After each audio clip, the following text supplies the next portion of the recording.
जैसा कि आप लोग जानते हैं कि ये जो कबीरुद्दीनपुर ग्राम सभा है, यहाँ पर एक ऐसी दर्दनाक घटना घटी 7 महीना पहले।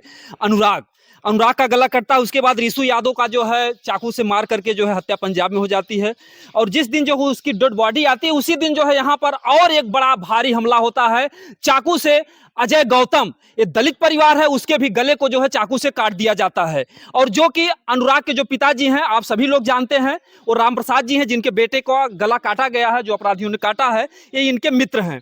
इस दुख की घड़ी में यहाँ पर मिलने आए हैं, हम थोड़ा सा इनसे थोड़ा सा बात करेंगे। ये जो राम प्रसाद जी आपके मित्र थे? जी जी भैया, मित्र हैं हमारे। हाँ, बहुत पहले से, बचपन से दोस्ती है। जी जी। एक तरफ आपको न्याय नहीं मिला, फिर दूसरी तरफ इनके भी बेटे भैया यही तो कष्ट होता है, तभी तो मिलने के लिए आया हूँ कि ईश्वर न करे किसी के साथ ऐसा हो। बहुत दर्द होता है बाबू, बस इससे ज्यादा नहीं बोल पाऊंगा। क्योंकि देखने वाले यही कहते हैं कि अगर आज अनुराग को न्याय मिल गया होता तो आज अजय का गला लोग नहीं काटते। भैया, इस तरह की जौनपुर में इतनी घटनाएं हुई और मुझे लगता है कहीं न कहीं इस चीज को लोग मान चुके हैं कि मैं कुछ भी कर दूंगा, कुछ नहीं होगा। अगर मेरा वाला मामला जो था, अगर उसमें कोई ठोस कार्यवाही हुई होती तो शायद आज लोगों का मन न बढ़ता। आज गला काटना आम बात हो गई यार। ईश्वर की दी हुई जिंदगी है, हम आप कौन होते हैं किसी को मार दें। जी जी, थोड़ा सा जाइए। ये देखिए, जो गरीब महिला है, जो दलित महिला है, थोड़ा इधर आ जाइए। अब हम नहीं बोल पाएंगे, हम रोने लगेंगे भैया बस। इनके पास 5-5 बच्चे हैं और आज बेचारी जो है रो रो करके अपना दिन बिता रहे हैं। भैया क्या करें, इसीलिए तो आए हैं कि ईश्वर न करें किसी के साथ ऐसा हो। यार कैसे लोग किसी को काट देते हैं, समझ में नहीं आता। लोग आपके गांव में खूनों की धारा बह रही है, गले का कटना आसान है। हाँ, आम बात हो चुकी है भैया। भैया नमस्ते। किसी को कोई काट दे, कोई फर्क नहीं है यार। और उसके बाद अभी मैं कोर्ट का चक्कर लगा रहा हूँ, अभी ये लोग भी लगाएंगे। लोगों की इतनी डर है ना कि देखवैया बोले वाला सब लम्बे से देखा यहाँ पर मतलब लोग डर डर के जी रहे हैं कबीरुद्दीनपुर ग्राम सभा में सब लोग। भैया माहौल ही ऐसा बन चुका है, कोई भी गरीब ये ना समझे कि हम सुरक्षित हैं यहाँ पर। भैया क्या बोले, हम क्या बोले जब हम ही सुरक्षित नहीं है, दूसरे के बारे में कमेंट क्या कर दें। बस भैया अब नहीं बोल पाएंगे, हम रोने लगते हैं। और देखिए, इस दुख की घड़ी में आए हैं और हम बता दें कि वही हैं जिनके पति का जो है गला लोग जो है चाकू से काट देते हैं। अभी भी प्रधान जी हमारे साथ ये कर रहे हैं कि पिताजी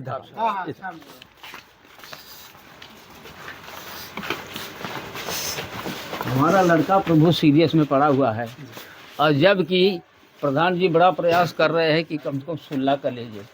मेरे बेटे की जान जा रही है, मैं सुलह कर लूं। प्रधान जी आपसे कह रहे हैं सुलह कर लीजिए। प्रधान जी कह रहे हैं सुलह कर लीजिए। आ रहे हैं मौके पर, हमको बार बार फोन करते हैं कि मिल आप पर दबाव डाल रहे हैं कि आप सुलह कर लीजिए। हाँ, दबाव हमको डाल रहे हैं, लेकिन मैं उनका फोन नहीं उठा रहा हूँ कि मुझे दबाव डाल देंगे और इसकी कार्रवाई कर लेंगे, सुलह करा देंगे। तो हम कहाँ के जाएंगे? भी हमारा लड़का भी बेहोश में पड़ा हुआ है। जी जी, अभी होश नहीं आ रहा। होश नहीं, हम जा रहे हैं पैसे के लिए। मैं दौड़ दौड़ भटक, आपने बोला, मैंने समझा नहीं, मैं पैसा देने को कहा था, बैंक में गए थे। प्रधान जी तो बोल रहे थे कि जो भी पैसा लगेगा मैं दे रहा हूँ। वो ठीक है, प्रधान जी तो कह रहे हैं, लोग क्या देंगे? आज तो कोई भी नहीं दिया, कोई भी दरवाजे आया नहीं। मैंने मांगा भी नहीं। अब जब हमने सोच लिया कोई देने वाला नहीं है तो मैं मांगू क्या, और मांग के क्या करूँगा? जो देगा वो लेगा। और फिर भी हम असमर्थ है। आपके सामने कह दिया, खेत की भी बरना भी रख दिया, तभी गुजारिश नहीं है। और इस अवस्था में मेरी समस्या ये, हमारे बच्चे खाने बगैर मर रहे हैं, उनके परिवार के कौन पोषण पाषण करेगा? जी जी, जो गरीबों के मसीहा कहे जाते हैं प्रधान, आप समझिए कि उन्हीं ग्राम प्रधान, मतलब वही एक ग्राम सभा कबीरुद्दीनपुर, जहां पर इनके बच्चे आज भूखों मर रहे हैं। और प्रधान जी को आना चाहिए, प्रधान को यही समझाना चाहिए कि बताइए बच्चे कैसे मर्डर हुआ, कैसे क्या हुआ। हाथों शिक्षा नहीं दिए, न कुछ भी कहे, तो मैं क्या जानूं कि प्रधान जी क्या करेंगे क्या नहीं कर। वो तो बोल रहे थे मैं हॉस्पिटल देखने जा रहा हूँ, हॉस्पिटल देखने गए थे। नहीं, ये तो खाली कहते हैं, जब जाए तब न। तो मैं पैसे के चक्कर में दौड़ा हूँ, मैं पीजीआई लेके जाने वाला हूँ, लेकिन जब व्यवस्था नहीं हो रही तो नहीं जाऊँगा अभी, लेकिन 2-4 दिन में अवस्था होगी तो मैं जाऊँगा। जी प्रधान जी, मैं आपसे कहूंगा कि आप हनुमान जी के भक्त हैं, कम से कम हनुमान जी की चौखट पर आप कसम खाए थे कि जो भी पैसा लगेगा मैं दूंगा। आज एक गरीब बाप कह रहा है कि आज तक इन्हें किसी पैसे का हेल्प नहीं, इनके जो पोते हैं भूखे मर रहे हैं। और साहब वो बच्चे नाना ने कहाँ जाएंगे, किस अवस्था में मैं क्या करूँ? जो कमा के खिलाने वाला है, उसकी तो हत्या हो गई है। अभी जो हत्यारोपी है वो टहल रहा है, वो भी धमकी दे के गया है रात में। मुझे धमकी दे गया है कि इस बुड्ढे को जब ले मारूंगा नहीं जान से तब ले चैन नहीं है, तब भी मार के तब हम हाजिर होंगे। मेरे जान माल की खतरा है, कौन बचाने वाला है? शासन प्रशासन अभी की यह आपसे हाल है। अनुराग के पापा भी आए थे, आपसे दोस्त थे आपके जो? हमारे बहुत पुराने दोस्त थे जी और उनके घर भी आना जाना था, जी बाद में भी आते थे हमारे घर। लेकिन जब से उनके बेटे का गला कटा, हम लोग भी गए थे जी जी मीडिया के सामने, हम लोग भी गए थे, लेकिन हम लोगों से बातचीत नहीं हुई। जी जी। आज जो है मतलब वो एक दोस्त का गला कटा ही था, आपका भी जो है ये समझिए कि अनुराग के पापा के दोस्त हैं, इनके भी बेटे के साथ वही। अब मैं उनको किस अवस्था में जानूं कि ये हमारे क्या लगते हैं, ये हमारे क्या हमदर्दी है।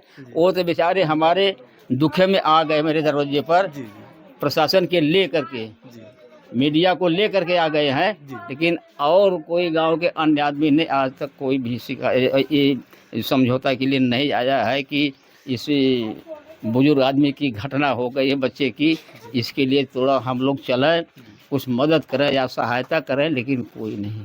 जी। क्या करूं, बेबस पड़ा हूं। अब समस्या मेरी बहुत दिन पर दिन खराब होती जा रही है। हालत कुछ बाबू से बातचीत हो रही है आपकी? कुछ बोल अभी नहीं बात हो रही है, मैं तो बता रहा हूँ साहब, यही मैं दौड़ रहा हूँ, बच्चे से भी बात नहीं हो रही है।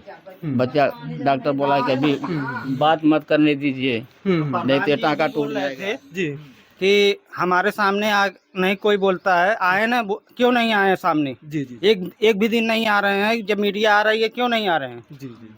हाँ, कमेंट में भी आप लोगों ने देखा, प्रधान जी से यही कुछ लोग बोल रहे थे कमेंट में कि आप उस घर परिवार के साथ जाइए, अगर आप सच्चे हो, अगर आप गरीबों के मसीहा हो, तो क्या ये दलित परिवार है? आप आज सुबह भी यहाँ पे आए थे, लेकिन इस घर पे नहीं आए। यहाँ पर नहीं आए थे? बगल में आए थे, लेकिन यहाँ पे नहीं आए। जी। फोन से मुझे बुलाते हैं, केवल फोन से बुलाते हैं कि कहाँ हो, कहाँ नहीं हो, कहाँ अपना बगल में जमीनी, उधर भी जमीनी का मैटर है, आए थे, इधर नहीं आए। एक बार भी पूछने नहीं आए कि तुम्हारे घर में क्या हो रहा है, क्या नहीं हो रहा है, क्या दिक्कत है, क्या परेशानी है। मीडिया में कहते हैं कि वो तो हमारा परिवार है, हमारा सुख दुख है, मीडिया में तो ये बात कहते हैं प्रधान। वही मीडिया में बोले हैं तो आके सामने मिले ना। क्या है सच्चाई? देखिए प्रधान जी, आपसे हमारी कोई दुश्मनी नहीं है। जब यही जनता आपको गरीबों का मसीहा कहती थी तो हम लोगों ने सैकड़ों वीडियो आपका डाला, ईद जो है मनाया आप लोगों ने गरीब परिवार के साथ। आप जेल में गए, हर तरीके से जो भी कुछ था सच्चाई दिखाने के लिए। आज सच दिखाने के ही नाते हम लोग बुरे हैं। आप लोग कहते हैं मौरेवा जो है, मौरेवा को जो है वीडियो बनाने नहीं आता, उसको जो है माइक पकड़ने नहीं आता, उसको बोलने नहीं आता, क्योंकि मौरेवा ने सच दिखा दिया। आपके गांव के जो गरीबों का सच था दिखा दिया। और वही प्रधान बोलते हैं कि अगर जो हमारे खिलाफ बोलेगा उसकी टांग चीर दूंगा। वही बोले हैं तो वही सामने आके बोलना चाहिए ना, सामने आके चीर दें। हम लोग खड़ा है तो हैं, कहीं भागे तो नहीं है ना। आए हुए थे हमारे गांव के बगल में, घर के बगल में आए थे, तो उन्होंने हमारे दरवाजे पे आना चाहिए, कहना चाहिए कि क्या मुसीबत है, क्या दिक्कतें हैं, ये तो भी पूछना चाहिए। कैसे मर्डर हुआ, कैसे खतरा हुआ, कैसे क्या बात हो, विवाद है। आप खुद जानते हैं, आपको प्रमाण पत्र मैंने खुद दिखाया हूँ कि आपके पिता के हाथ का मेरा यह बंटवारा हुआ है, सार्वजनिक बंटवारा हुआ है, जबकि अभी मेरे भाई बंधुओं सब जिंदे हैं जिन्होंने हस्ताक्षर को किया है बंटवारे में। और ये प्रधान के पिताजी ने बांट के दिया है, तो ये आज प्रधान जी कह रहे इसकी मान्य नहीं है, तो मैं 3 दिन के प्रधान को मान्य करूंगा। जो ये प्रधान का पिता मान्य करके गया है, बोल रहे हैं कि मान्य नहीं है, मान्य नहीं इस कागज की है जी। तो भूतपूर्व प्रधान जो है, जो 50 साल की प्रधानी में 20 प्रधान गुजर गए, और आज तुमने 3 साल की प्रधानी में कह रहे हो कि ऐसा यह काम नहीं है, यह गलत है, सीधा पढ़ा रहे हैं। तो आपको प्रधान बनाया हूँ तो आपको न्याय करने के लिए जी। आप अगर न्याय नहीं मार रहे तो गांव से पूछ लीजिए कि ये साक्षी किसका है। गांव से नहीं आपको मानते हैं तो मेरे कागज के हिसाब से मान लीजिए, प्रमाण पत्र के हिसाब से मान लीजिए। मेरे पट्टीदार 4 हैं, चारों के हिसाब से बट गया है सर जी।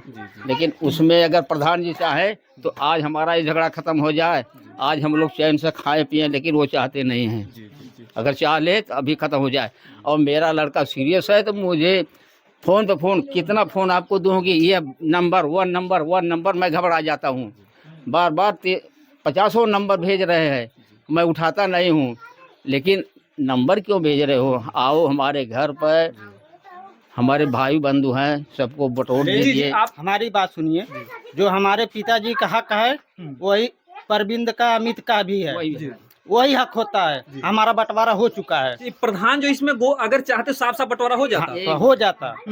जितना हमारे आज जो पिताजी अजय का का हक गला कटा है, है वो उतना कटता नहीं। उतना अमित कुमार का भी है। जी उनका मैं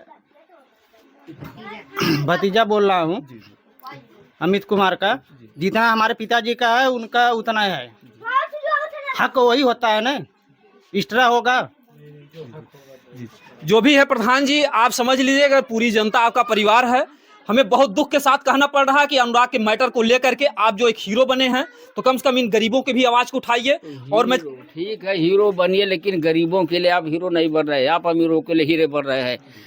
अनुराग का गला कट गया, क्या न्याय मिला है? अजय का गला कट रहा है, क्या न्याय मिला है? अभी मैं भुगत रहा हूँ। हमारा बेटा सीरियस में है, हम सुलह करने मर जाए तो कौन उसके बच्चे को दवा दर्पण करेगा, खिलाएगा, जिलाएगा, पढ़ाएगा, लिखाएगा, कौन सेवा करेगा? इसके जिम्मेदारी प्रधान जी ले तो मैं आज सुलह कर सकता हूँ। अब प्रधान जी दबाव डाल रहे हैं कि सुलह कर और लीजिए। दबाव डाल रहे हैं सुलह करने के। किस बेस पर सुलह करें?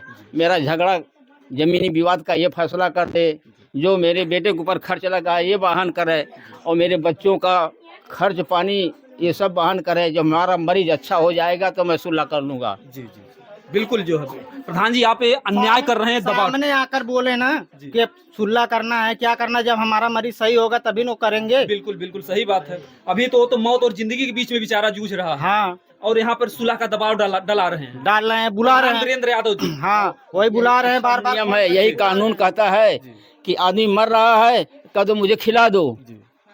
आदमी मर रहा है, मुझे खिला दो। कैसे खिला दूं? प्रधान जी आप भी जो है, जो कुछ भी है, आप गरीबों के मसीहा है, एक गरीब है, दलित परिवार है, इसलिए आप इनके साथ इतना दबाव डाल रहे हैं। आज इनका बेटा मौत और जिंदगी के बीच में झूल रहा है, आप कहते हैं कि इनका वीडियो मत डालिए, आपकी बदनामी होगी। कैसे प्रधान जी हैं आप? का चीज सर मेरे जाए के वीडियो जिन डालो, रात रात घूमत है, 12 जाते रात का काम जान लिया तब शांति हो। वो जो हत्यारे हैं। हाँ सूरज जी प्रधान चाहते खोज ना कर सकते हैं। जी जी जी बिल्कुल, वो अगर चाहते तो कुछ भी कर सकते आज हैं। छोटा छोटा बच्चे हैं ना, मार देंगे। रात भर हम लोग जागते हैं, सोते नहीं पाते हैं, डर के मार डर लगते हैं। राती गाड़ी लग गई, एक भी राती का 2 बजे दौड़ हूँ, अब ध्यान देते हूँ। दोस्तों मैं चाहूंगा कि इस वीडियो को आप लोग ज्यादा से ज्यादा शेयर कीजिए। हमारा एक ही मकसद होता है, हमें ठीक है अगर अनुराग के न्याय को लिए अगर प्रधान जी आप लड़ रहे हैं तो भी गरीब परिवार है, इसके भी लिए आप लड़िए। हमारा रिक्वेस्ट है कि इनकी गरीब की जो है बददुआएं मत लीजिए। अगर आप हनुमान जी के भक्त हैं, वहां पर मंदिर पर जो भी कस्में खाते हैं, वीडियो में जो कहते हैं वो करके दिखाइए। और हम लोग हकीकत दिखाते हैं, इसलिए जो है देहाती रिपोर्टर खराब है, क्राइम रिपोर्टर मीरा यादव खराब है, क्योंकि हम लोगों ने इन गरीब की आवाज उठाया है। बाकी आप लोग क्या कह रहे हैं कमेंट में बताइएगा। हमारे जो भी दर्शक बंधु हैं, जय हिंद जय भारत।